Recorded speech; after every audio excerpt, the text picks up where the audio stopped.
CM Chandrababu కోసం రప్పిస్తున్న helicopter crash అయింది. ముంబై నుంచి విజయవాడ వస్తుండగా జరిగింది ప్రమాదం. పూణే దగ్గర హెలికాప్టర్ క్రాష్ అయింది. ప్రమాదంలో 4 సిబ్బందికి తీవ్ర గాయాలయ్యాయి.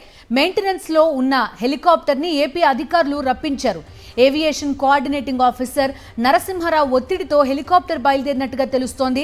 నెల రోజుల నుంచి ఈ హెలికాప్టర్ మెయింటెనెన్స్ లో ఉన్నట్టుగా సమాచారం. హెలికాప్టర్ క్రాష్ కావడంతో ఏపీ అధికారుల్లో తీవ్ర చర్చ జరుగుతోంది. హెలికాప్టర్ క్రాష్ పై ఏపీ పోలీసులు, ఇంటెలిజెన్స్ అధికారులు ఆరా తీస్తున్నారు. పూర్తి డీటెయిల్స్ అందిస్తారు మా కరెస్పాండెంట్ సతీష్, లైవ్ లో సిద్ధంగా ఉన్నారు. చెప్పండి సతీష్, నెల రోజుల నుంచి మెయింటెనెన్స్ లో ఉంది హెలికాప్టర్ అని చెప్తున్నారు. దాన్ని రప్పించే ప్రయత్నం ఎందుకు చేశారు? ఏం జరిగింది అసలు? మొదట ఈ సమాచారం తెలీదు, ఈ హెలికాప్టర్ ఏపీ వస్తోంది, అది చంద్రబాబు నాయుడు కోసం అని చెప్పి. ఆ తర్వాత ఇప్పుడు లేటెస్ట్ గా తెలుస్తున్న ఇన్ఫర్మేషన్ ఇది.